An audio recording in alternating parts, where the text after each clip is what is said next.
नमस्कार, चैनल खबर तक में आपका स्वागत है। मैं हूं गीता सैनी और अब नजर डालते हैं आज की प्रमुख खबरों पर। अलवर में सरोगेट्स मदर के नाम पर कोक खरीदने के मामले को लेकर बुधवार को एक पीड़ित महिला कोतवाली थाने पहुंची। पीड़ित महिला झारखंड की रहने वाली है और उसने डॉक्टर पंकज गुप्ता पर धोखाधड़ी का आरोप लगाते हुए कार्रवाई की मांग की है। पुलिस के आदेश पर महिला का जयपुर में मेडिकल कराया गया, लेकिन अभी इसकी रिपोर्ट नहीं आई है। पीड़ित महिला ने बताया कि अलवर शहर कोतवाली पुलिस से उसे अभी इंसाफ नहीं मिला है, ना ही यह इंसाफ की उम्मीद है। आरोपी के परिचित पुलिस से आकर मिल रहे हैं, लेकिन उसकी बात कोई नहीं सुन रहा है। इसे लेकर बुधवार को पीड़िता का कोर्ट में बयान भी दर्ज हुआ है। पीड़िता ने कहा कि वह घर जाना चाहती है, उसे जब बुलाया जाएगा तब वह आ जाएगी, उसके बाद जाने के पैसे भी नहीं है। वहीं पुलिस कह रही है कि वह उसे डॉक्टर से पैसा दिलवाएगी, लेकिन अभी तक उसे कोई राशि नहीं दी गई है। सरोगेट्स मदर के नाम पर 22,500 रुपये दिए थे। पीड़िता ने आरोप लगाया कि डॉक्टर ने उसके एग निकाल लिया और एग से 60-70 हज़ार रुपये डॉक्टर ने कमाए हैं। डॉक्टर के ज़बरदस्ती रहने के सवाल पर उसने कहा कि कोई ज़बरदस्ती नहीं दे सकता। 4 महीने यहाँ पर मुझे खाना पीने को दिया है, तो किस आधार पर खाने पीने को दिया गया और किस आधार पर उसे पैसा दिया गया। डॉक्टर ने उसे 4 महीने तक दवा दी, जिससे उसका शरीर खराब हो गया। उसने कहा कि डॉक्टर ने उसके शरीर को खराब किया है, ऐसे डॉक्टर के खिलाफ कार्रवाई होनी चाहिए। जब तक डॉक्टर के खिलाफ कार्रवाई नहीं होगी तब तक वह चुप नहीं बैठेगी। अभी तक प्रक्रिया तो बहुत कुछ हो चुका है, पर कोई इंसाफ नहीं मिल रहा है। नहीं, पर राजस्थान पुलिस जो कोतवाली पुलिस है वो लगातार आपका काम कर रही है, क्या कहना चाहते हो उसका? काम कर रहे हैं, पर अभी तक नहीं तो वो आरोपी यहाँ पर आए हैं, ना ही तो और कुछ हो रहा है। उसका दोस्त लोग आ रहे हैं यहाँ पर, वो लोग आके मिल रहे हैं। किससे मिले हैं वो लोग? आपसे मिले? मुझसे नहीं मिले, वो सर से मिले जो यहाँ का मेन हेड है। अच्छा, फिर आपकी बात हुई कोई? मेरा कोई बात नहीं हुआ उन लोग से। आप जयपुर गए थे, फिर क्या रहा वहाँ पर? जयपुर में मेरा टेस्ट हुआ है, टेस्ट होने के बाद यहाँ पे लाया गया है। वहाँ किस डॉक्टर ने किया, कुछ पता लगा? वो डॉक्टरनी का नाम तो मुझे नहीं पता, MS किया ऐसे कुछ है। अब आप बयान हो गए? हाँ, कोर्ट में बयान हो गया आज। किस कोर्ट में हुए आपके? ये अलवर का ही कोर्ट में हुआ है। अब आगे क्या प्रतिक्रिया रहेगी आपकी? आप कहाँ रहेंगे, क्या व्यवस्था रहेगी आपकी? मैं अपने घर जाना चाहती हूँ। झारखंड जाओगे? जी। आपने अभी एक मुकदमा आप दर्ज कराए एक डॉक्टर के खिलाफ, तो फिर बार बार यहाँ गवाह और उसके लिए आना पड़ेगा, तो कैसे करें? जब बुलाया जाए तब मैं आ जाऊंगी। इतनी अभी दूर से तो मैं आना जाना आसान है? चाहती हूँ। नहीं, अभी मैं दिल्ली में ही रहूंगी, दिल्ली से मैं आ जाऊंगी यहाँ। दिल्ली में किसके साथ रहते हैं आप? मेरी फ्रेंड है, उसी के पास रुकूंगी। आपके पास जाने के लिए पैसे हैं? मेरे पास अभी कुछ भी नहीं है। वही मैंने इन लोगों को बोला पुलिस वाले को, तो पुलिस वाले बोला कि वही डॉक्टर से तुमको हम दिलवा दे रहे हैं पैसा, लेकिन अभी पता नहीं ये लोग क्या कर रहे क्या नहीं कर रहे, कुछ बता नहीं रहे। FIR दर्ज होने के बाद आप डॉक्टर साहब से मिली? नहीं, आपको लगता है पुलिस आपके साथ न्याय कर रही है? मुझे नहीं लगता है कि मेरे साथ न्याय कर रहे हैं। क्यों, आपकी सुबह से आपके जैसे हाँ, बयान मेरे करा साथ रहे है, हैं। मेरा बयान करवा रहे हैं, हर चीज करवा रहे हैं, लेकिन मैं कभी घर जाने के लिए पैसों के लिए मैं इंतजाम करने के लिए बोल रही हूँ, वो कोई भी नहीं कर रहे। अगर डॉक्टर पैसे देता है तो आप फिर उस पैसे को लेने में सहमत हैं? मैं घर जाऊंगी, उससे मुझे और कुछ नहीं चाहिए। अभी तक आपको डॉक्टर ने कितना पैसा दिया? वो मुझे 22,000 रुपया दिया है, और 22,000 के अंदर में वो मुझे वो बोल भी रखा है कि मेरे लिए एक लड़की ला के दो। उसी 22,000 में? जी, तब जाके ये 22,000 मैनेज हो। क्या लड़कियां यहाँ से पहले भी ला के दी होंगी? कभी नहीं। तो फिर उसने ऐसा कैसे कहा? इसलिए कहा क्योंकि मैं यहाँ पे आई थी, मुझसे उसका काम नहीं बना। वो मेरा एक भी निकाल लिया, 60-70 हजार तो खुद ही कमा लिया मेरे को बेहोश करके। अब वो उसका कहना ये है कि वो मेरे पास जबरदस्ती रुकी हुई थी। तो भाई, जब मैं उसके पास जबरदस्ती रुकी हुई थी तो मेरे को पैसा दिया ही क्यों 22,000? मैं ये पूछना चाहती हूँ उससे। और कोई भी किसी के घर में जबरदस्ती नहीं रह सकता है, कोई भी नहीं रखता अपने घर के अंदर में। आप रखोगे मुझे अपने घर पे, अनजान आदमी को? आपने इतने टाइम पहले क्यों नहीं? 4 महीना से मैं वहाँ पे हूँ, और वो अभी बोल कर रहा है कि मेरे पास जबरदस्ती रुकी हुई है। ठीक है, मैं जबरदस्ती रुक गई, तो तू खाना पीना मेरे को क्यों दिया? खाना पीना दिया, उसके बावजूद तू मेरे को पैसा भी दिया, क्यों दिया? अभी वो मेरे पे जो ब्लेम कर रहा है कि मैं उसको ब्लैकमेल करूँ, किस एंगल से मैं ब्लैकमेल कर रही हूँ? आप लोगों को लग रहा है इतना सारा बात जानने के बाद? नहीं, हम तो इसमें कुछ नहीं बता सकते, तो आपको ही बताना पड़ेगा। जयपुर आप गए, मेडिकल आपका हुआ, तो आप बताइए क्या क्या प्रक्रिया हुई। आप उसको ही नहीं बता पा रहे क्या हुआ आपसे? मेडिकल में वही जो सरोगेसी जो जांच किया जाता है, वही सिर्फ जांच हुआ है। वो बोले कि ब्लड टेस्ट करवाने के लिए, पर ब्लड टेस्ट यहाँ पे मेरा नहीं हुआ है। वही जांच हुआ है, वही उसी पे यहाँ पे हम आए हुआ है। क्या क्या जांच हुआ है सब इन लोगों के पास ही मेरा कागज पत्र है, मुझे कुछ नहीं मिला है। मेडिकल रिपोर्ट नहीं मिली आपको? नहीं, मुझे कुछ भी नहीं मिला यहाँ से। सिर्फ ये कागज मिला जो FIR किया करवाए हैं हम, बस वही कागज है मेरे पास, उसके अलावा कुछ भी नहीं। लास्ट ये बता दीजिए आप क्या इंसाफ चाहते हो आगे क्या? मैं इंसाफ यही चाहती हूँ, एक निकाला मेरे से 60-70 हजार रुपया वो कमा लिया, 4 महीना से मुझे दवा खिलाया, 3 बार मैंने बच्चा ट्रांसफर किया है, 4 महीना से मुझे वो इंजेक्शन लगा रहा है, मेरे उसके वजह से मेरा शरीर खराब हो गया, तो उससे तो मैं तो कुछ तो लूंगी ना, ऐसे कैसे छोड़ दूं और किसी को? गलत कर रहा है तो भाई वो तो भोगेगा ना। अलवर में सरिस्का की राजमाता बाघिनी की बीमारी से मौत होने के बाद वन मंत्री संजय शर्मा सरिस्का पहुंचे। यहां उन्होंने सरिस्का प्रशासन से बाघिन के बारे में जानकारी ली और बाघिन का पोस्टमार्टम होने के बाद उसका अंतिम संस्कार किया। मंत्री संजय शर्मा ने बाघिन को श्रद्धांजलि दी। गौरतलब है कि वर्ष 2004 में बाघ विहीन हुई सरिस्का को आबाद करने वाली सबसे उम्रदराज बाघिन ST2 जो कि राजमाता के नाम से विख्यात थी की मंगलवार देर शाम को मौत हो गई। उसकी पूंछ में हुए संक्रमण का इलाज लंबे समय से चल रहा था। मंगलवार को बाघिन एक ही जगह बैठी रही, उसमें कोई मूवमेंट नहीं होने के बाद शाम 5 बजे उसकी मौत की पुष्टि की गई। वर्ष 2008 में इस बाघिन को रणथंभौर से सरिस्का शिफ्ट किया गया था। वन मंत्री संजय शर्मा सरिस्का पहुंचे और करुणा कबास एक्लोजर में जाकर बाघिन को देखा। इस दौरान पशु चिकित्सक की टीम मौके पर मौजूद रही, जिन्होंने वन मंत्री संजय शर्मा की मौजूदगी में बाघिन का पोस्टमार्टम कर अंतिम संस्कार की व्यवस्था की। इस दौरान वन मंत्री संजय शर्मा ने राजमाता को श्रद्धांजलि दी और पुष्पमाला अर्पित किए। इस दौरान मौके पर मौजूद सभी लोगों की आंखें नम हो गई। फिलहाल क्या 2008 में रणथंभौर से ST2 को लाया गया था और राजमाता के नाम से ये प्रचलित भी थी और प्रसिद्ध भी थी। और उस वक्त सरिस्का जंगल में टाइगर लगभग खत्म हो चुके थे और ST2 के आने के बाद ही इसके बच्चों से सरिस्का में एक तरह से वापस से टाइगर का आना शुरू हुआ था, जो बच्चे थे उसकी वजह से। और 19.5 साल की उम्र पूरी करने के बाद, जबकि मुझे जानकारी दी गई है कि 14 से 15 वर्ष ही एक टाइगर की उम्र होती है, लेकिन 19.5 साल की उम्र पूरी करने के बाद बीमार थी और इसको अलग एक केज में रखा हुआ था, जिसके कारण उसका देहांत हुआ है। कल माननीय मीना साहब ने जब मुझे बताया, मेरे मन में भाव आया कि जिसकी वजह से सरिस्का हमारा बचा या सरिस्का वापस आबाद हुआ, तो ऐसी राजमाताओं को मुझे स्वयं को आकर के श्रद्धांजलि भी देनी चाहिए, इसलिए मैं हाजिर हुआ। सरिस्का में ये चौथा टाइगर है जिसकी एनक्लोजर में मौत हुई है, एक जबकि नेचुरल हैबिटेट का इलाका है। मछली थी उस रणथंभौर में, उसकी एक बेटी है, वहां कभी भी एनक्लोजर में नहीं रखा जाता। इस तरीके से घाव होने के बाद उसको छोड़ा जाता है।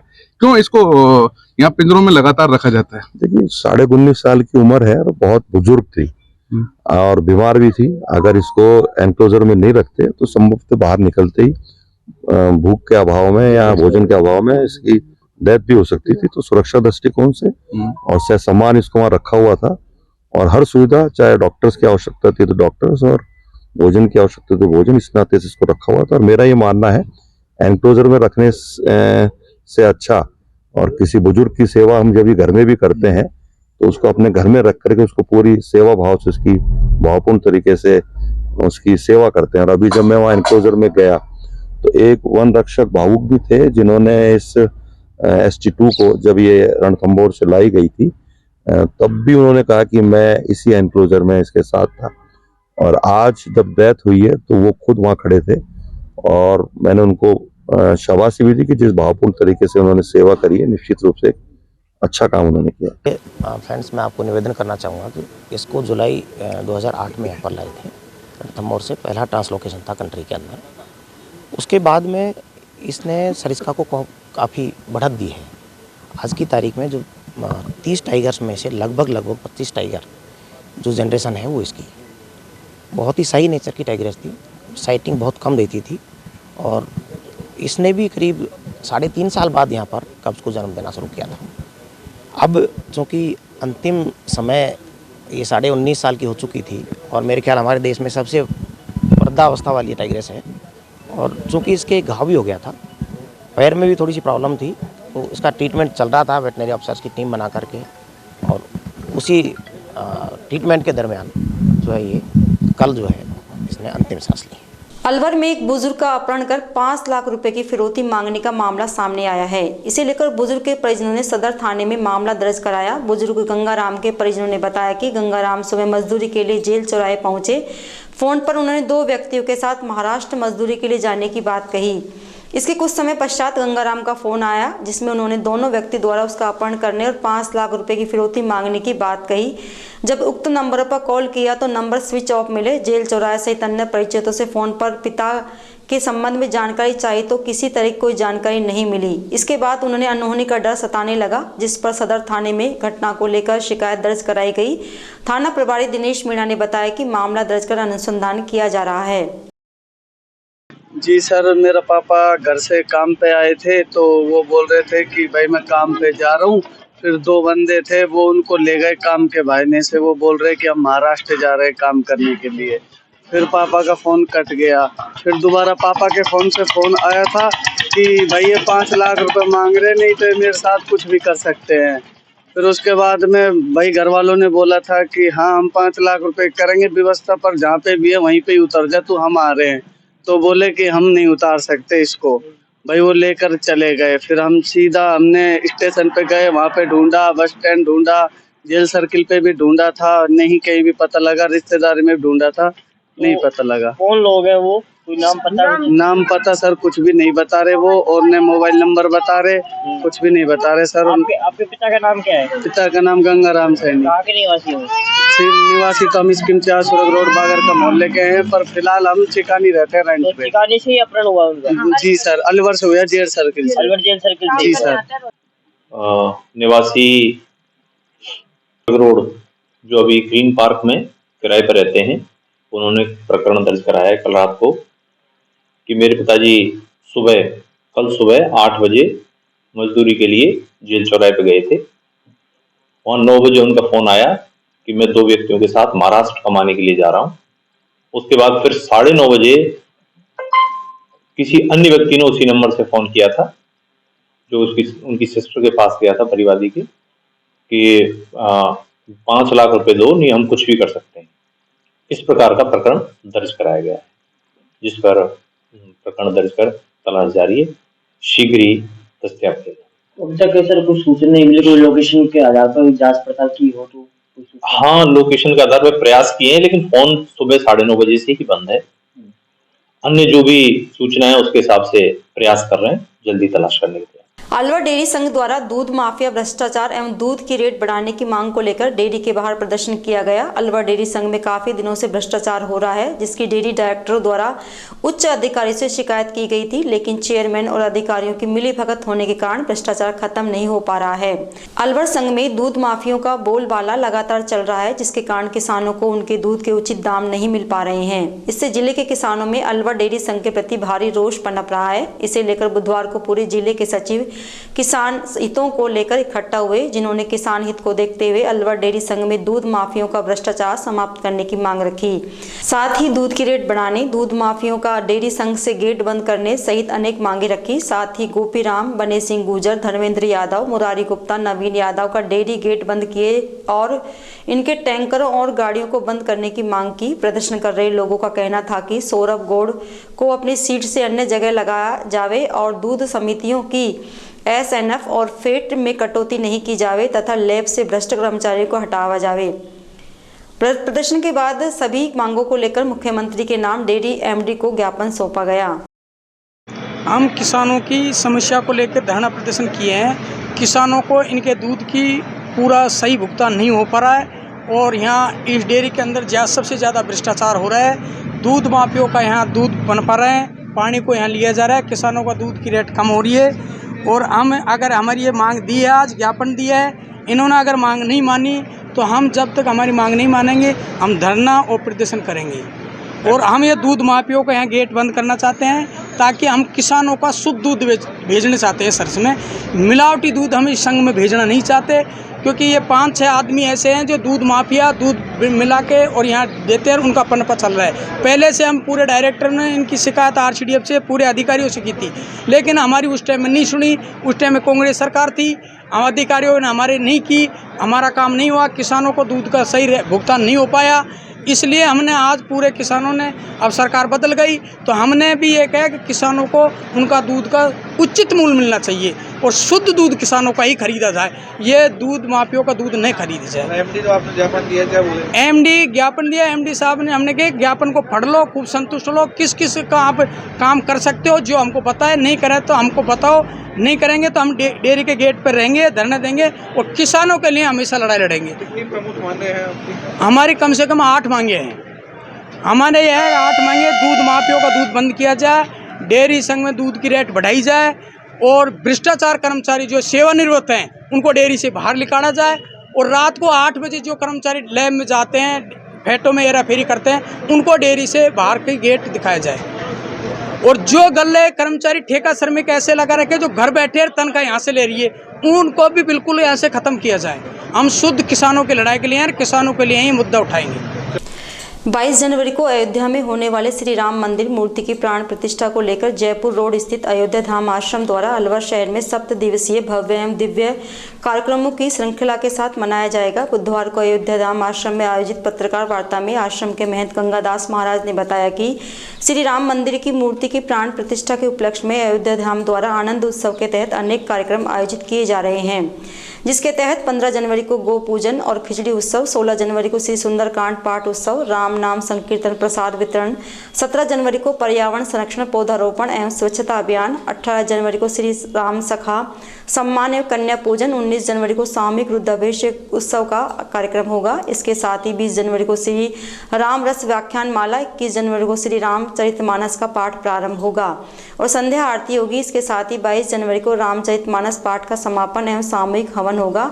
इसके बाद अयोध्या में होने वाले प्राण प्रतिष्ठा कार्यक्रम का बड़ी स्क्रीन लगाकर सीधा प्रसारण दिखाया जाएगा। इस दौरान यह भंडारे का आयोजन भी किया जाएगा। वहीं शाम को भव्य महाआरती एवं दीपोत्सव सहित आकर्षक आतिशबाजी की जाएगी।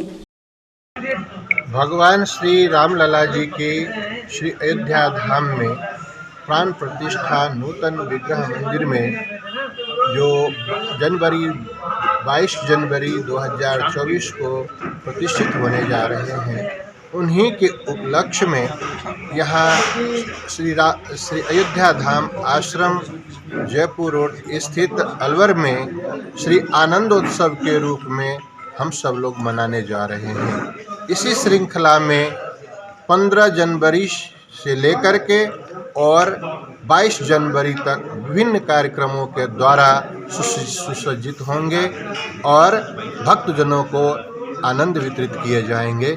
इसी श्रृंखला में 15 जनवरी मकर संक्रांति के दिन सबसे पहले गो पूजन खिचड़ी उत्सव मनाए जाएंगे।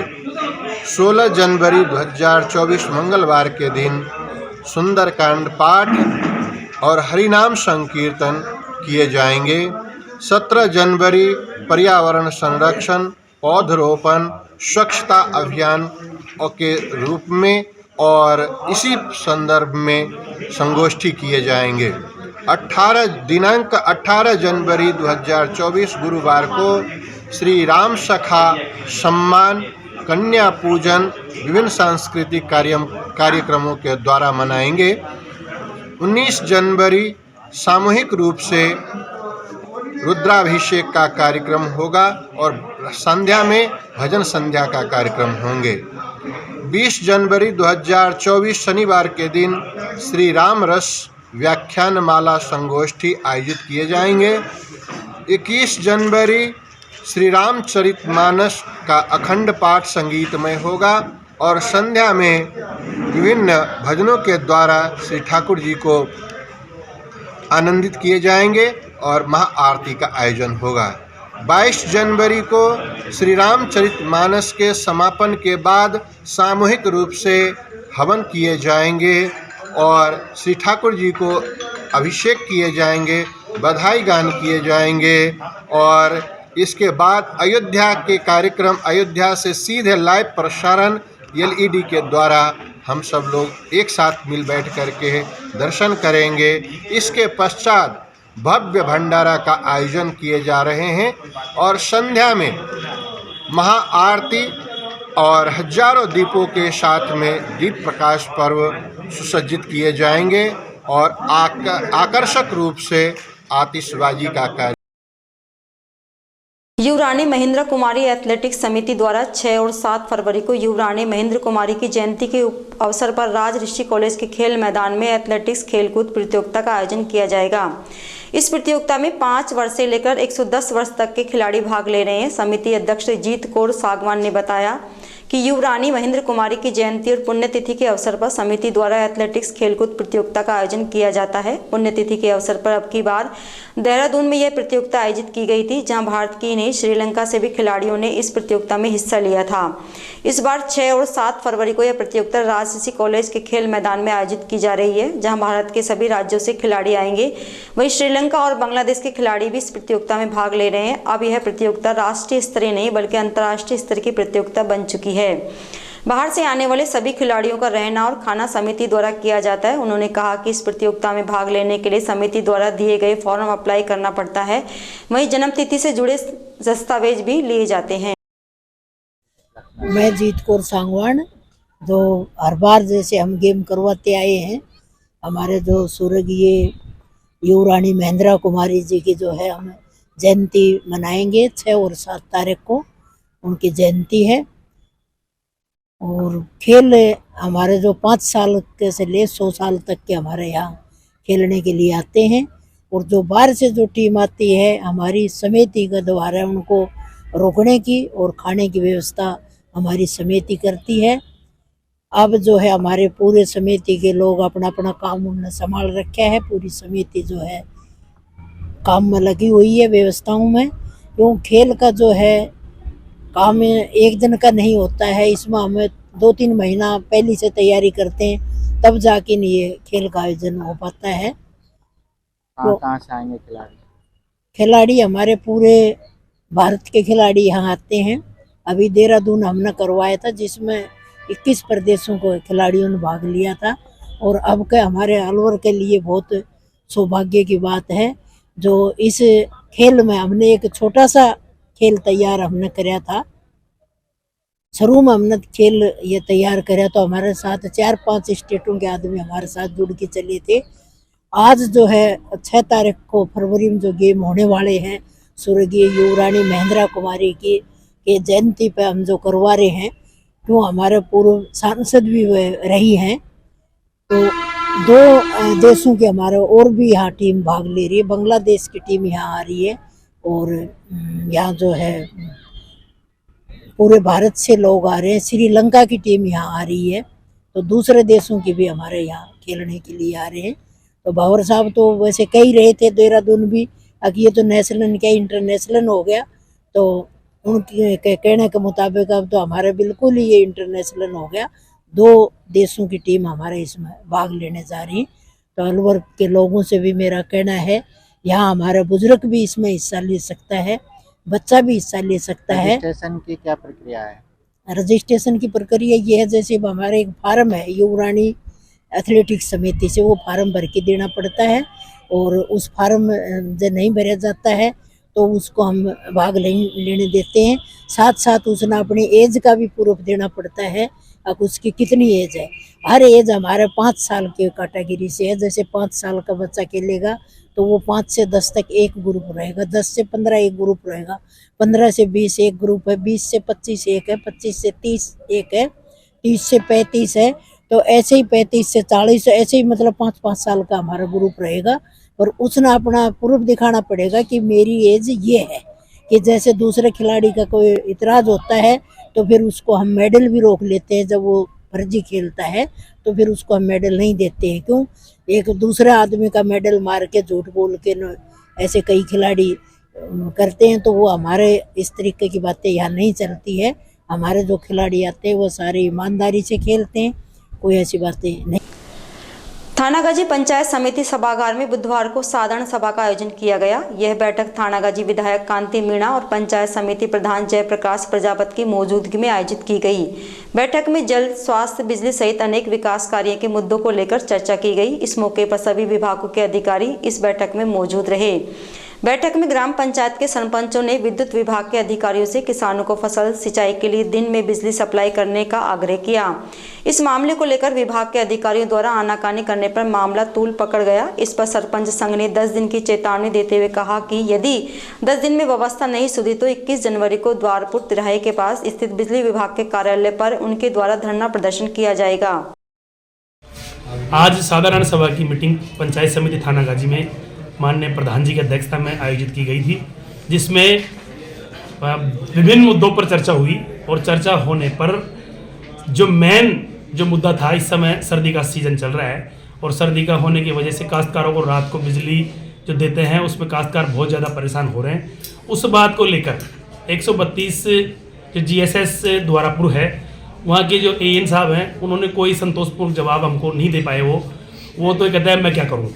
उस बात को लेकर सभी जनप्रतिनिधियों में भारी गुस्सा है और उसको लेकर अगर विभाग 20 तारीख तक इस प्रणाली को सुधार में नहीं लाया गया, दिन में किसानों की बात को नहीं सुना गया, तो 21 तारीख को 10 बजे GSS 132 द्वारापुर पर धरना प्रदर्शन किया जाएगा किसानों को साथ लेकर। ठीक, हमारा निवेदन था कि एक तो वोल्टेज बिल्कुल कम आ रहा है।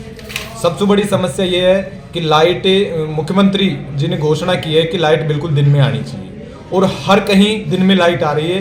केवल थानागाजी में ये समस्या है कि लाइट दिन में नहीं आ रही।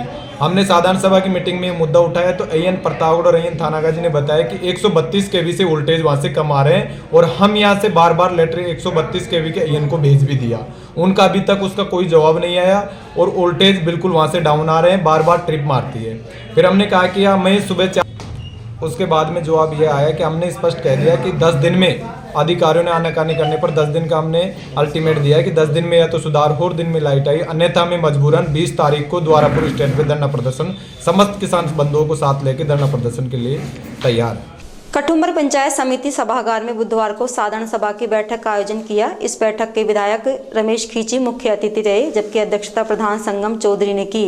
बैठक में रसद विभाग की अनुपस्थिति पर संबंधित अधिकारी को नोटिस भेजकर जवाब मांगा है। वहीं जनप्रतिनिधियों ने जल जीवन मिशन के तहत अधूरे कार्यों होने के बावजूद पूरा भुगतान उठाने के आरोप लगाए, जिस पर विधायक ने सभी अधिकारी को पूरी जानकारी के साथ बैठक में आने के लिए निर्देशित किया। बैठक में मुख्य रूप से बिजली और पानी के मुद्दे छाए रहे। बैठक में विधायक ने तसई सहित खराब 12 RO प्लांटों का निरीक्षण कर दुरुस्त कराने के निर्देश दिए। वहीं टोडा सरपंच की लो वोल्टेज की शिकायत पर बताया कि इस मामले में संबंधित कार्मिक को चार्जशीट सौंप दी गई है। इस दौरान चेयरमैन शेर सिंह मीणा ने सदन में जल जीवन मिशन के तहत खोदी गई सड़क और उसके दुरुस्तीकरण पर चर्चा की। इसके अलावा आंगनबाड़ी केंद्रों पर सामग्री वितरण की जानकारी मांगी, जिसकी सही जानकारी नहीं मिलने पर नाराजगी जताई गई।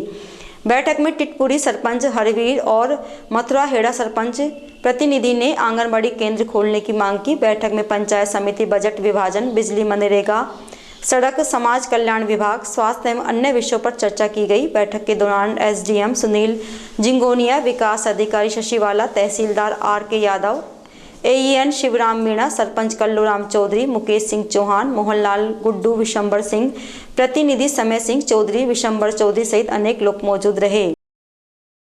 मेरे जीतने के बाद पहली पंचायत समिति की जनरल बॉडी की मीटिंग है। इस मीटिंग में जो भी जनप्रतिनिधियों के माध्यम से, सरपंच साहिबान, पंचायत सदस्य साहिबानों के माध्यम से जो भी अधिकारियों को जिस तरह का इश्यूज आए हैं, उन इश्यूजों के बारे में हमने चर्चा कर अधिकारियों को दिशा निर्देश दिए कि उन पर काम करें और अगली मीटिंग पर जब भी आएँ तो उसको पूरी तैयारी से कंप्लाइंस करके आएँ। ऐसे नहीं कि उसको आज फिर दोबारा उसी को लटकाते रहें। जो काम आज उठाया उसको अगली मीटिंग तक पूर्ण होना चाहिए। ये सारे अधिकारियों को दिशा निर्देश दे दिए।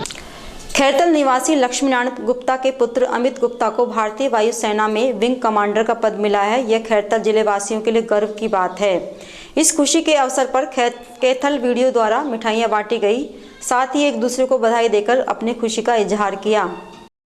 दीग जिले के कामा थाना क्षेत्र में एक प्रेमी को अपनी प्रेमिका से प्यार करना उस समय भारी पड़ गया जब विवाहिता प्रेमिका ने अपने ससुराल फोन कर उसे खेतों में बुला लिया। इसके बाद अपने पति और 2 अन्य लोगों के साथ मिलकर उसकी लाठी डंडों से पिटाई कर उसे अधमरा कर दिया। इसके बाद घायल प्रेमी को गंभीर हालत में कामा अस्पताल भर्ती कराया गया, जहां हालत नाजुक होने के चलते चिकित्सकों ने प्राथमिक उपचार के बाद उसे भरतपुर रेफर कर दिया। घटना की सूचना पाकर कामा पुलिस ने अस्पताल पहुंचकर घायल प्रेमी के बयान दर्ज किए। कामा कस्बे के श्रीकुंड कॉलोनी निवासी घायल प्रेमी मनोज जाटव ने पुलिस को दिए बयान में बताया कि कस्बे की एक युवती के साथ उसका प्रेम प्रसंग था, जिसकी शादी 1 वर्ष पूर्व इंद्रोली गांव में हो गई थी। पिछले 2-3 दिन से उसके पास विवाहिता के लगातार फोन आ रहे थे। उसकी प्रेमिका ने बुधवार को उसे फोन कर छिचरवाड़ी गाँव के पास खेतों में बुला लिया। जब वह वहां पहुंचा तो वहां पहले से ही मौजूद विवाहिता के पति और 2 अन्य लोगों ने उसे घेर लिया और लाठी डंडों से उसकी धुनाई कर उसे अधमरा कर दिया। इसके बाद वे लोग उसे खेतों में ही पड़ा छोड़कर फरार हो गए। लड़की के चक्कर में मतलब यहाँ पर आया था, लड़की ने झूठ बोल के बुलाया था। ये लड़की से इतना कोई कनेक्शन नहीं था, बस खाली बात होती थी। बात होने के बावजूद भी फिर उस लड़की ने बुलाया था। लड़की ने बुलाकर, वो लड़की इंद्रौली में भी आई थी, कामा की लड़की है, इंद्रौली में भी आई थी। उसका बाप का नाम तो मैं जानता नहीं, लड़का जानता है। तो बावजूद उसके बुलाने के बाद में 3 लड़कों ने अच्छा तरीक़ा से मारा है। उसके दोनों हाथ टूटे गए और बाकी बहुत गहरी चोट है। ये सर आपका क्या नाम है? एक बेकार है। मेरा नाम मान सिंह, श्रीकुंड कामा। उस लड़की से कब से जान पहचान थी? सर ऐसी कोई 10-15 दिन ऐसे ही लगा। कामा विधायक नोक्षम चौधरी ने पहाड़ी उपखंड के गांव मातुकी में विकसित भारत शिविर का निरीक्षण किया। इस दौरान उन्होंने शिविर में ही जन सुनवाई कर आमजन को राहत पहुंचाई। विधायक नोक्षम चौधरी ने बताया कि प्रधानमंत्री नरेंद्र मोदी के नेतृत्व में गांव-गांव तक विभिन्न योजनाओं की जानकारी पहुंचाई जा रही है और हर घर तक योजनाओं का लाभ पहुंच रहा है। उज्ज्वला योजना के माध्यम से अब माता और बहनों को खाना बनाने में समस्या का सामना नहीं करना पड़ रहा है। साथ ही शिविरों में जारी हो रही आयुष्मान कार्ड के माध्यम से स्वास्थ्य संबंधी समस्याओं के निस्तारण में परेशानी का सामना नहीं करना पड़ेगा। इस दौरान विधायक नोक्षम चौधरी ने अधिकारियों को दिशा निर्देश दिए कि कामा विधानसभा में आमजन और गरीब परेशान न हो, इस बात का ध्यान रखा जाए। इस दौरान विधायक ने अनेक लोगों की समस्याओं को सुनकर इनके निस्तारण के दिशा निर्देश अधिकारियों को दिए। ये जन सुनवाई कार्यक्रम नहीं है। इस कार्यक्रम की रूपरेखा के बाहर हम जन सुनवाई कर सकते हैं। ये रूपरेखा के हिसाब से कार्यक्रम चलते हैं। यहाँ पर सभी लाभार्थियों से हमको संपर्क करना है और जो केंद्र सरकार की योजनाएं चल रही है जिनसे आपको लाभ लेना है। NFIR और उत्तरी रेलवे मजदूर यूनियन क्रमिक अनशन पर डॉक्टर M राघवैया और VC शर्मा के आह्वान पर सराय शाखा सचिव रविंद्र सिंह और शाखा अध्यक्ष नरेंद्र सागवान के नेतृत्व में रेल कर्मियों का धरना तीसरे दिन भी जारी रहा। रेलवे कर्मचारी कड़ाके की ठंड के बीच पुरानी पेंशन बहाली की मांग को लेकर अड़े रहे। आपको बता दें कि 8 से 12 जनवरी तक रेल कर्मियों का अनशन जारी रहेगा। इस दौरान समस्त पदाधिकारी डेलीगेट मौजूद रहेंगे। न्यू पेंशन NPS स्कीम रद्द करने और पुरानी पेंशन स्कीम बहाल करने, महंगाई भत्ते की रुकी हुई 3 किस्तों के एरियर का भुगतान करने, 8वें वेतन आयोग के वेज रिव्यू कमेटी का गठन करने की मुख्य मांगे की गई। भैया NFIR के जो ना सेक्रेटरी और जो ना URMU के सेक्रेटरी डिवीजन मतलब जोनल के सेक्रेटरी BC शर्मा जी और रमणीक शर्मा जी डिवीजन सेक्रेटरी के द्वारा हमारी ब्रांच को जो ना आदेश जारी जो किए गए हैं NPS के तहत NPS रद्द करने के लिए हमने कार्मिक अनशन का जो ये प्रोग्राम चालू किया है। सभी हमारी मुख्य मांग NPS का विरोध कि NPS को हटाया जाए, OPS को बहाल किया जाए, क्योंकि NPS में बहुत सी खामियां हैं। हमें रिटायरमेंट, अपनी सुरक्षित एक रिटायरमेंट चाहिए जिसको हम लेकर के रहेंगे, हमारा हक है। अगर सरकार नहीं मानती है तो हम संसद का घेराव भी करेंगे अपने माननीय जो हमारे नेतागण हैं उनके आह्वान पर। और हमें फ्रीज की हुई जो DA की किस्त है वो भी चाहिए, क्योंकि सरकार जो है हमारी जो DA की किस्त है वो भी हमारी फ्रीज कर रखी है, तो वो भी हमें चाहिए और वो भी हम लेकर के रहें। थानागाजी में ग्राम पंचायत मोतीवाड़ा में विकसित भारत संकल्प यात्रा के शिविर आयोजित किए जा रहे हैं। इस शिविर में केंद्र सरकार की योजनाओं और प्रधानमंत्री नरेंद्र मोदी की गारंटियों एवं राज्य सरकार की प्राथमिकताओं के बारे में विस्तृत जानकारी प्रदान की गई। साथ ही मेरी जुबानी मेरी कहानी के अंतर्गत लाभार्थियों से रूबरू भी हुए। इस दौरान स्थानीय जनप्रतिनिधि, पार्टी के पदाधिकारी, संबंधित विभागों के अधिकारी, कर्मचारियों सहित बड़ी संख्या में स्थानीय लोग उपस्थित रहे। इस मौके पर पूर्व मंत्री हेम सिंह भडाना द्वारा मोदी की गारंटी की योजनाओं के बारे में जानकारी प्रदान की गई। किशनगढ़ बाईपास स्थित विधायक कार्यालय पर विधायक दीपचंद खेरिया के आगामी दिनों में आने वाले जन्म दिवस की तैयारी को लेकर एक बैठक का आयोजन किया गया। विधायक खेरिया के निजी सहायक सुनील कांत गोल्डी ने बताया कि बुधवार को विधायक दीपचंद खेरिया के 15 जनवरी को आने वाले जन्म दिवस के अवसर पर मानव कल्याण समाज सेवी संस्थान द्वारा कस्बे के बासड़ा रोड पर स्थित राधिका गार्डन में विशाल स्वैच्छिक रक्तदान शिविर का आयोजन किया जा रहा है। इस मौके पर विधायक दीपचंद खेरिया ने मौजूद कार्यकर्ताओं से कहा कि रक्तदान करने से शरीर में कोई कमजोरी नहीं आती, सभी ज़्यादा से ज़्यादा रक्तदान करें, आपके रक्त से किसी व्यक्ति का जीवन बच सकता है। इस मौके पर प्रधान बद्री प्रसाद, सुमन, संदीप पाटिल, शिवचरण गुप्ता, संदीप अग्रवाल, धीरू भाई ठेकेदार, अशोक ने भी कार्यकर्ताओं को संबोधित करते हुए रक्तदान से होने वाले फायदे बताए। बैठक में एमपीएस, पूर्व एमपीएस सरपंच, पूर्व सरपंच, पंच पार्षद, पूर्व पार्षद, सभी मंडल अध्यक्ष, कांग्रेस कार्यकर्ता उपस्थित रहे। कार्यक्रम के दौरान मंच संचालन राजेंद्र सिंघल द्वारा किया गया। पिछले करीब 15 दिन से घने कोहरे और बादलों के कारण सूरज नहीं निकलने से मुंडावर उपखंड के गांव रायपुर, राणोट, मातौर, रैणागिरी, पेहल सहित अनेक गांवों में सरसों की फसल में सफेद रोली बीमारी लग गई है, जिससे सरसों की फसल को लेकर किसानों को चिंता में डाल दिया है। कृषि वैज्ञानिकों का कहना है कि रोली लगने से पौधे को भी खुराक नहीं मिल पाएगी और दाना कमजोर पड़ सकता है। ऐसे में किसानों को बचाव के उपाय करने की सलाह दी गई है। क्षेत्र के गांव रायपुर निवासी किसान जगमाल सिंह रतिराम सारण ने बताया कि लगातार बादल छाए रहने की वजह से सूर्य की रोशनी फसलों को नहीं मिल रही है, जिसकी वजह से सरसों में सफ़ेद रोली लग गई है। पिछले एक सप्ताह से कुछ पौधों में रोली नजर आने लगी थी, अब इसका दूसरे पौधों में फैलाव होने लगा है। धूप लगने से पौधे को विटामिन डी मिलती रहती है, यह रोली से बचाव करती है। गत 15 दिन से धूप पूरी तरह नहीं मिल रही, इससे फसल में नुकसान की आशंका है। वहीं कृषि निदेशक राजेंद्र वैस्याल ने बताया कि सरसों में सफ़ेद रोली लगने की शिकायत मिली है, इसका सर्वे कराया जाएगा। उन्होंने कहा कि सफ़ेद रोली लगने की स्थिति में फसल पर प्रति एकड़ में 25 किलो सल्फर पाउडर का छिड़काव किसानों को करना चाहिए। किसान कैरोफेन लिक्विड कीटनाशक भी छिड़क सकते हैं। उन्होंने कहा कि रोली रोग बना रहा तो सरसों की पैदावार में 15 से 20% तक नुकसान हो सकता है। कौन सा रोग, इससे क्या नुकसान है? ये सफ़ेद रोली रोग है और इससे 15 से 20% तो नुकसान हो चुका है। पछेती है कोई 5-10 दिन पीछे, उसमें तो बहुत ज़्यादा और भी संख्या बढ़ेगी। अगेती जो हैं उनमें ज़रूर थोड़ा सा फलियां आ चुकी हैं। मैं राज्य सरकार के कलेक्टर महोदय साहब से, एग्रीकल्चर से कहता हूं कि वो सर्वे करवा करके और जिन्होंने प्रधानमंत्री बीमा योजना कर रहा है उनका लाभ दिया जाए, ये मेरा विशेष निवेदन है। भिवाड़ी में खराब होती आबो हवा को देखते हुए यहाँ रीको, बीड़ा नगर परिषद सहित सभी सरकारी एजेंसियां भिवाड़ी को हरा भरा बनाने के लिए पेड़ लगाने का काम कर रही हैं, ताकि भिवाड़ी सहित पूरे एनसीआर में फैले प्रदूषण को किसी तरह कम किया जा सके। लेकिन इसके उलट बुधवार को भिवाड़ी के फूलबाग चौक पर स्थित गणपति प्लाजा शॉपिंग कॉम्प्लेक्स में करीब आधा दर्जन से ज़्यादा हरे पेड़ों पर बिल्डर्स ने आरी चला दी। यहाँ पर पार्क में खड़े हुए करीब 15 से 20 साल पुराने बड़े बड़े नीम के पेड़ों को काटकर धराशायी कर दिया गया। इन पेड़ों की कीमत लाखों में बताई जा रही है। स्थानीय दुकानदारों ने इसका विरोध भी किया, लेकिन गणपति प्लाजा शॉपिंग कॉम्प्लेक्स के मेंटेनेंस विभाग के कर्मचारियों ने उनकी बात को अनसुना कर दिया और कहने लगे कि यह पेड़ परिसर के सौंदर्यकरण में बाधा उत्पन्न कर रहे हैं। उन्होंने यह भी कहा कि इन पेड़ों को काटकर यहाँ दुकानों का निर्माण किया जाएगा। ऐसे में बड़ा सवाल यह उठता है कि जहाँ जिला कलेक्टर से लेकर सभी सरकारी विभाग पेड़ लगाने पर पूरा जोर दे रहे हैं, वहीं बिल्डर सरकारी आदेशों की अवहेलना करने में बिल्कुल भी पीछे नहीं हैं। इस विषय पर जब गणपति प्लाजा मेंटेनेंस के कर्मचारी से बात की गई तो उन्होंने कहा कि परिसर में जो छोटे मोटे पेड़ बिना लगाए उग आए हैं उनको काटा जा रहा है, बड़े पेड़ों को नहीं कटवाया जा रहा है। वहीं हरे पेड़ों की कटाई को लेकर जब भिवाड़ी के सरकारी विभाग के अधिकारियों से बात की गई तो वे एक दूसरे विभाग पर पल्ला झाड़ते हुए नजर आए। नगर परिषद आयुक्त सुरेश कुमार मीणा ने कहा कि यह क्षेत्र रीको के अंडर में आता है, इस पर रीको अधिकारी ही कार्रवाई करेंगे। वहीं दूसरी तरफ रीको के आरएम ज्ञानेंद्र शर्मा ने बताया कि हरे पेड़ों की कटाई से संबंधित बीड़ा कार्रवाई करेगा, इसमें रीको कोई कार्रवाई नहीं कर सकता। वहीं इस विषय पर जब बीड़ा तहसीलदार धीरू कुमारी से बात करनी चाहिए तो उन्होंने फोन भी नहीं उठाया। यही हाल बीड़ा सीईओ कॉल सलोनी खेमका के रहे। बीड़ा सीईओ ने भी कई बार फोन करने पर भी फोन नहीं उठाया। अयोध्या के राम मंदिर जा रहा 1100 किलो का दीपक मेहंदीपुर बालाजी धाम पहुंचा। यह दीपक 12 जनवरी को रामलला की प्राण प्रतिष्ठा में स्थापित होगा। इस दीपक के दर्शन और पूजा को लोग उमड़ पड़े।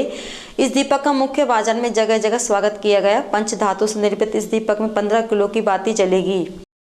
विराटनगर विधानसभा क्षेत्र में भूमियाजी महाराज द्वितीय क्रिकेट प्रतियोगिता का आयोजन पालड़ी रोड मेड में किया गया। इस कार्यक्रम में सरपंच महेंद्र रातावाल, पवन शर्मा, महेंद्र यादव, विक्रम शुक्ल, सत्यनारायण मीणा, जब्बू फागड़ा सहित बड़ी संख्या में जनप्रतिनिधि उपस्थित रहे। कार्यक्रम में फागड़ा चेयरमैन जिला परिषद विराटनगर के द्वारा संबोधित करते हुए खिलाड़ियों का उत्साहवर्धन किया गया। इस दौरान उन्होंने खेल के क्षेत्र में कड़ी मेहनत से बेहतरीन करियर बनाने के लिए युवाओं को प्रेरित किया। आज श्री भूमियाजी महाराज द्वितीय क्रिकेट प्रतियोगिता स्थान सूर्य नगर जयप्रसी फार्म हाउस पालड़ी रोड पर सम्मिलित हुआ। वहाँ पे पधारे सभी खिलाड़ियों का हौसला अफजाई किया। बड़ौदा में कस्बे के राजकीय महाविद्यालय में खेल सप्ताह के तहत रस्साकस्सी और दौड़ प्रतियोगिता का आयोजन किया गया। कार्यवाहक प्राचार्य डॉक्टर चिरंजीव लाल रेगर ने बताया कि महाविद्यालय के खेल मैदान में खेल सप्ताह के तहत रस्साकस्सी और दौड़ प्रतियोगिताओं का आयोजन कराया गया, जिसमें 100 और 200 मीटर की दौड़ प्रतियोगिता कराई गई। 100 मीटर की दौड़ में इकराना खान, अंशु कुमारी नरुका और संजना ने प्रथम, द्वितीय और तृतीय स्थान प्राप्त किया। वहीं 200 मीटर दौड़ में संजना, इकराना खान और अंशु कुमारी नरुका प्रथम, द्वितीय और तृतीय स्थान पर रही। रस्साकस्सी प्रतियोगिता में स्नातक, प्रथम वर्ष एवं द्वितीय वर्ष की छात्राओं ने भाग लिया। इस प्रतियोगिता में सभी छात्राओं ने खूब जोर आजमाइश की। खेल प्रतियोगिता के दौरान कार्यवाहक प्राचार्य डॉक्टर चिरंजीव लाल रेगर, मोहम्मद अजीज और डॉक्टर रेणु शर्मा उपस्थित रही। खेल प्रतियोगिताओं को सुचारू रूप से संचालन में निकिता, सौम्या, शहनशाह, कोमल, विरमा, मीना लक्ष्मी, शबनम और पलक का योगदान सराहनीय रहा।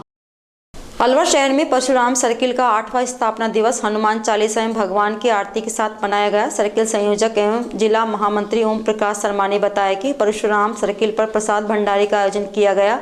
यह कार्यक्रम भगवान परशुराम हनुमान श्री राम को भोग लगाकर विधिवत कार्यक्रम पूजा अर्चना के साथ शुरू किया गया।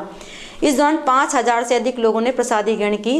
इस कार्यक्रम की पंडित धर्मवीर शर्मा, ज्ञानदेव आहूजा, घनश्याम गुजर, अमित गोयल, सुरेश अग्रवाल ने सर्किल को देखकर कार्यक्रम की प्रशंसा की। इस दौरान अयोध्या के भव्य मंदिर में राम लला के विराजमान होने पर 22 जनवरी 2024 को हर घर दीप जलाने के लिए दीपावली मनाने के लिए सभी से आग्रह किया गया। इस दौरान अलवर जिला ब्राह्मण सभा के जिला अध्यक्ष विशंबर दयाल, वशिष्ठ पंडित विवेकानंद शर्मा, रिकी टोगड़ा, दलित भारद्वाज सहित ब्राह्मण समाज से जुड़े दर्जनों लोग मौजूद रहे।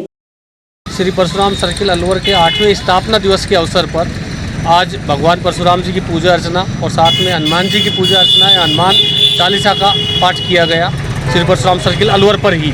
और उसके बाद में यहाँ पर भंडारे का आयोजन किया गया है।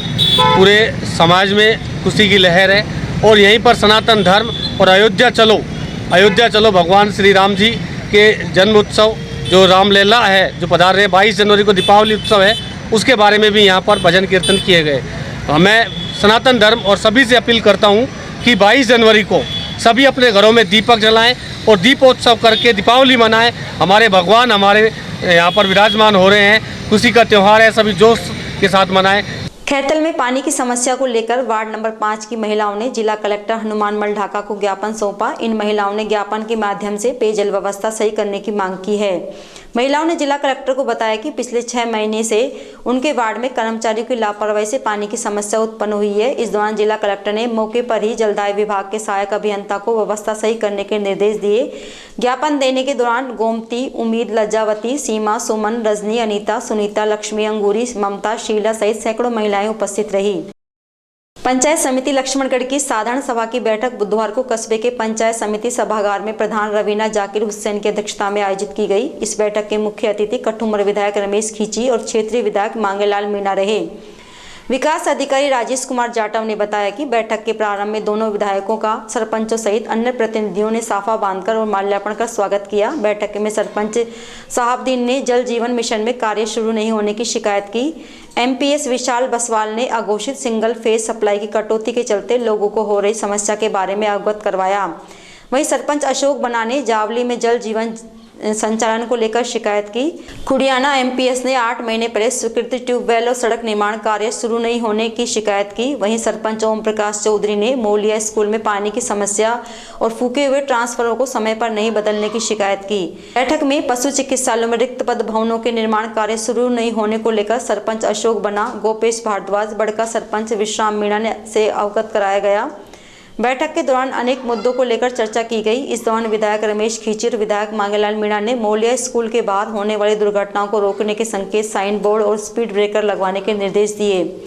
बैठक के दौरान सरपंचों और एमपीएसओ ने दिन में फसल सिंचाई के लिए पावर सप्लाई देने की मांग की। इधर बैठक में विधायक मांगेलाल मीणा और विधायक रमेश खींची ने अधिकारियों से आमजन की समस्याओं का प्राथमिकता से समाधान करने और अपने कार्यों में किसी भी तरह की लापरवाही नहीं बरतने की बात कही। एक तो बिजली की सबसे ज़्यादा समस्या गाँव में बिजली की है। अधिकारियों को निर्देशित किया गया कि भाई किसानों को बिजली जो दिन में दें। अब इस समय बर्फ़ गिर रही है और रात को 10 बजे से 4 बजे तक बिजली देते हैं, वो भी ट्रिप करके आती है। इसमें आवश्यक सुधार कर दे समय रहते हुए, अन्यथा ये ठीक नहीं होगा। इसके अलावा क्या क्या समस्या, प्रमुख समस्या है? जो प्रमुख समस्या शहर में नगर पालिका के द्वारा सफाई व्यवस्था बिल्कुल शरमाई गई है। हमने भी मौके पे देखा है, ईओ साहब को निर्देश किया नालों की सफाई करवाए और शहर को साफ सुथरा रखने में अहम भूमिका निभाए। अगर काम नहीं होता तो दूसरी जगह तलाश लें। आज मैं पहली बार जब से मैं निर्वाचित हुआ हूँ, पहली बार लक्ष्मीपुर पंचायत समिति मीटिंग में आया हूँ। आज साधारण सभा की बैठक थी जिसमें नरेगा का अनुमोदन करना था और उसी के साथ सारे जो अधिकारीगण हमारे हैं सभी विभागों के, उनको जैसे जैसे जनप्रतिनिधियों के माध्यम से, पंचायत सदस्य सरपंचों के माध्यम से जो समस्या या हम स्वयं को जो पब्लिक के माध्यम से जानकारियाँ मिली, उनका हमने सदन में और उन अधिकारियों को सबको निर्देश दिए कि समय समय पर जो भी सवाल उठे उन सवालों का तैयारी के साथ और जवाब के साथ उनको पूर्ति करते हुए आएँ और समय समय पर अब जो भी निर्देश दिए गए उनको निर्देशों की पालना करें। चाहे कोई बिजली की समस्या हो, चाहे कोई पानी की समस्या हो, चाहे सड़क की समस्या हो, चाहे चिकित्सा की समस्या हो, चाहे पशुपालन के संबंधित कोई मामला हो, इन सबको निर्देश दे दिए गए। निश्चित रूप से वो काम। आज समाचारों में इतना ही। दीजिए मुझे मेरी टीम को इजाजत। नमस्कार।